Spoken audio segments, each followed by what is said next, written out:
Hello, welcome back to my YouTube channel Sutapa blog. আজকে আমি তোমাদের সাথে আমার মায়ের হাতের একটা ঝটপট চটজলদি ব্রেকফাস্ট রেসিপি শেয়ার করব, যেটা বানাতে কিন্তু খুব একটা বেশিক্ষণ লাগে না আর খুব একটা বেশি জিনিসও লাগে না, বাট খেতে কিন্তু দারুণ টেস্টি হয়।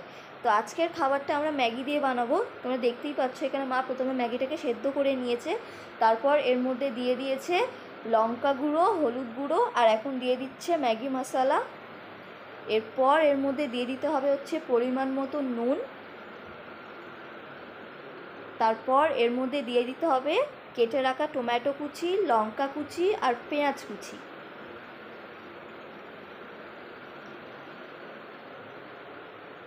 দিয়ে তারপর মা এখন এটাকে ভালো করে মিক্স করে নিচ্ছে। এটা বানাতে কিন্তু একদমই বেশিক্ষণ সময় লাগে না আর খেতে কিন্তু দারুণ টেস্টি হয়। তোমরা এটা একবার বাড়িতে ট্রাই করে দেখো আর আমাকে কমেন্টে জানিও যে কেমন লাগলো তোমাদের। তো এই যেটা মা এখন ভালো করে মিক্স করে নিচ্ছে। মিক্স করে নেওয়ার পর মা এখন একটা ননস্টিকের প্যান বসিয়ে দিয়েছে, তেলও দিয়ে দিয়েছে গরম হওয়ার জন্যে। তারপর এখানে ম্যাগিটার মধ্যে মা দুটো ডিম দিয়ে দিয়েছে। তোমরা যে যতটা ম্যাগি নেবে ডিমটা তোমরা সেই অনুযায়ী নেবে। এখানে মা ভালো করে ডিমটা দিয়ে মিক্স করে নিচ্ছে। নিয়ে তারপর মা প্যানের মধ্যে ম্যাগিটাকে খুব ভালোভাবে ছড়িয়ে নিয়েছে গোল করে। তারপর এখানে মা ম্যাগিটাকে ভালো করে ছড়িয়ে দিয়ে ওটা কিছুক্ষণ ফ্রাই হতে দিল। তারপর এক সাইড যখন ফ্রাই হয়ে যাবে আমাদেরকে আবার তুলে নিতে হবে আরেক সাইডটা ফ্রাই করার জন্য। এই যে মা এক সাইড ফ্রাই হয়ে গেছে, এখন মা তুলে নিচ্ছে ম্যাগিটা। এবার মা কড়াইতে আরও একটু তেল দিয়ে তেলটা একটু গরম করে আবার আরেকটা সাইড ফ্রাই করতে দিয়ে দেবে।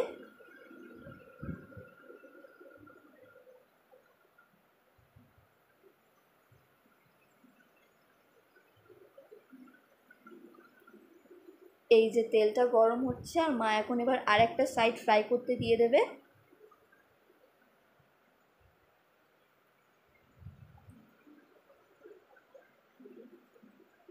এবার আরেকটা সাইড একটু ফ্রাই হবে।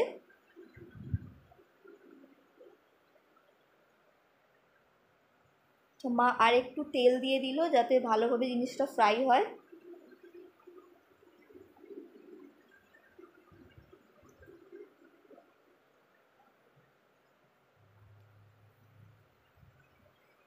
এবার এটা কিছুক্ষণ ঢাকনা দিয়ে রাখতে হবে ফ্রাই হতে দেওয়ার জন্যে।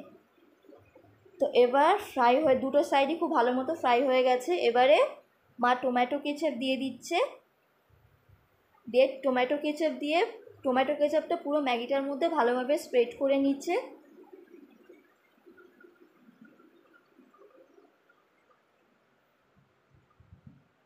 টমেটো কেচাপটা স্প্রেড করে নেওয়ার পর এবার এর মধ্যে দিয়ে দিতে হবে হচ্ছে অরিগ্যানো।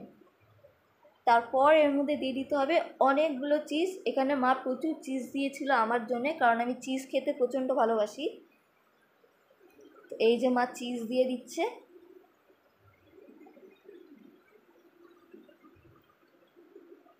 তো চিজটা দিয়ে দেওয়ার পর মা ওপর থেকে আরেকটু টমেটো কেচাপ দিয়ে দেবে। এই যে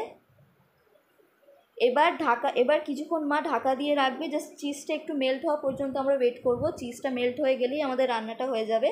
আর একটা স্লাইস তোমাদেরকে কেটেও দেখিয়েছি। জিনিসটা এত হেভি হয় খেতে, এটা একটা স্লাইস খেলেই পুরো পেট ভর্তি হয়ে যায়। তো আমার আজকের ভিডিওটা এত পর্যন্তই। জানিও কেমন লাগলো।